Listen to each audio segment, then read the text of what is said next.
Saúdo a todos com a paz do Senhor. Bem-vindos à sala do banquete, o nosso pãozinho diário. Vamos meditar um pouco na palavra de Deus, a nossa revista da Escola Bíblica Dominical. Uma bênção. Ontem nós falamos a respeito das etapas da conversão de Saulo de Tarso e falamos um pouco sobre a primeira etapa. Espero que tenha sido útil, possa ter ajudado a muitos alunos a compreender um pouco da palavra do Senhor. E nesse instante nós vamos fazer a segunda etapa, ou comentar sobre a segunda etapa. Nós entendemos que na primeira etapa falamos sobre toda a circunstância que houve durante a morte de Estevão. A perseguição aumentou radicalmente em Jerusalém e vimos que a mente de Saulo de Tarso, a cada instante ela ficava mais confusa, mais apreensiva, mais preocupada com o incidente, tudo aquilo que foi notório, os acontecimentos e a repercussão, e também a feição, a fisionomia do rosto do grande homem de Deus chamado Estevão, eu creio que preocupou muito a Saulo e ele foi alcançado pelo Senhor Jesus para fazer a obra do Senhor. Então, nessa segunda etapa, nós vimos que depois daquela confusão toda, que Estevão morreu, foi apedrejado, Saulo recebeu como troféu os espólios da morte de Estevão, a sua vestes, foi honra ao mérito, etc. Agora ele procura fugir. E veja bem que a carta para Damasco não pode ser outra coisa que a estratégia de buscar seu distanciamento de Jerusalém. Jerusalém estava fervendo. Jerusalém estava em convulsão. Acabara de acontecer algo extraordinário. A morte de um homem que repercutiu a cidade. Diante da sua exposição em dizer que viu o céu aberto e suplicar perdão para os seus algozes. Isso deve ter acertado Saulo de uma forma extraordinária e nós vimos isto, o poder de Deus. Então ele usou essa estratégia porque ele foi tocado pela morte de Estevão. Isso é fato. Então preste bem atenção. Se caso Saulo desistisse de perseguir os cristãos, que estavam em Jerusalém, naquele momento ele foi impactado e desistisse, ele seria morto também. Isso é óbvio, é claro. Entenderam? Então, Paulo foi como aquele pugilista que foi nocauteado, mas não caiu ainda, ele estava tonto. Aí o que aconteceu? Ele muito inteligente, homem sábio, com a estrutura que tinha, ele aproveitou o zelo que ele tinha pela lei, que isso é magnífico, e isso dava respaldo diante dos judeus. Ele cria aí uma situação para fugir de Jerusalém. Entendeu? Ele era zeloso, todo mundo sabia disso. Então, mediante essa circunstância, ele cria uma situação. Ele usa o pretexto de que ia buscar os hereges que estavam lá em Damasco, assim eram tratados os cristãos, e ele, usando isso, ele pediu a carta e recebeu todo o apoio necessário que ele precisava. O cristianismo, observe que mal havia chegado na capital da Síria, então isso foi o suficiente para que ele tivesse uma aprovação para deixar Jerusalém e se afastar do centro do perigo, da panela fervendo, porque ele já tinha sido tocado pelo Espírito Santo, tocado de forma maravilhosa, e ele agora procurava se esquivar, como muitos fazem. Deus chama, dá discursos que não entendeu, e começa a dar desculpas, mas um dia não tem para onde fugir. Então observe que a crise foi aumentando. Então a crise mental, a preocupação, à medida que Saulo se aproxima de Damasco, no seu auge, no seu furor, mas a mente atordoada, aí Deus agora resolve chamar Saulo diretamente para o seu serviço, o serviço de Jesus, para servir o caminho que ele perseguia, como está explícito em Atos capítulo 9, versículo 1 ao versículo 5. Então Deus aproveitou desta oportunidade e agora conseguia chamar a atenção de Saulo. A metáfora da escuridão diz que na crise acontece a cegueira. É lógico. Então Saulo sabia o que aquilo que ele estava fazendo com os judeus e como judeus, perseguindo os cristãos, ele sabia que como judeu ele estava agindo errado. A perseguição que eles faziam a todos aqueles que professassem a fé. Mas também, por outro lado, ele não tinha nenhum projeto óbvio pela frente que pudesse assim ser colocado em prática diante da situação. Recuar não dava mais certo. Desistir corria risco. Ir para frente não havia onde ele ir. E nós observamos que Deus, nesse instante, havia alcançado Saulo em cheio. Saulo estava num beco sem saída. E quando Deus chama, ele chama de verdade. Imagino que nesse instante, nessa toda euforia, nessa toda confusão, pela audácia que Paulo tinha, não havia homem nenhum no momento capaz de persuadi-lo a reconhecer que o caminho que ele estava tomando era errado. Não havia que viesse convencer ao Saulo. Ele era conhecedor da lei, por isso ele zelava. Era um homem culto, formado na maior escola de Tirano, aos pés do famoso Gamaliel. Ele era sagaz, sanguinário, audacioso.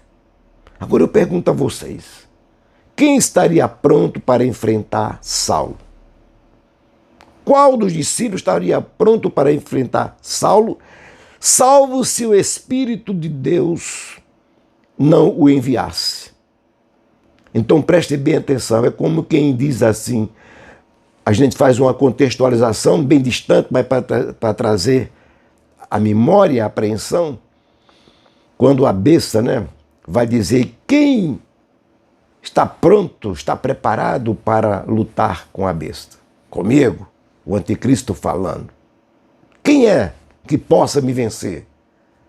Aí o Salmo, diz o salmista no capítulo 2, ele diz assim que aquele que habita no céu zombará deles. Aí aceita o desafio. Então foi isso que aconteceu com Saulo de Tarso. Veja bem que a segunda etapa é o ápice da conversão de Saulo. Não tinha ninguém. Ele já tinha sido tocado pela morte de Estevão.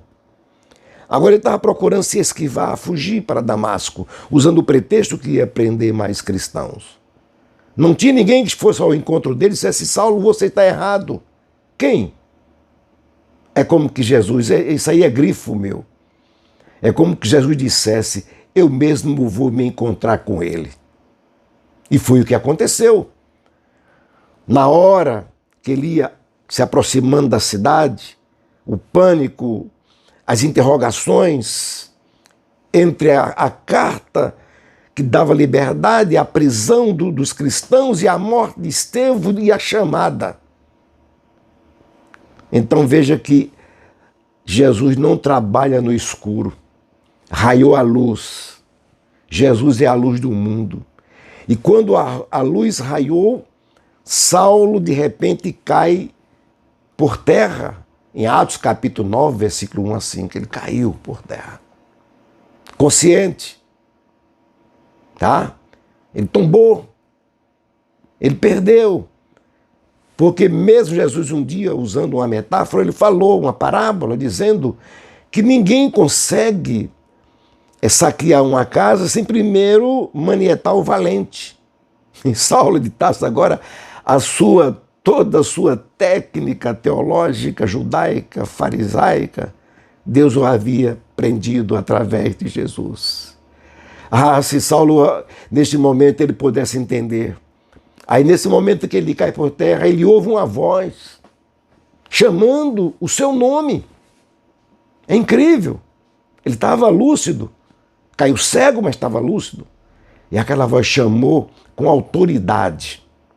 Saulo, Saulo, por que tu me persegues?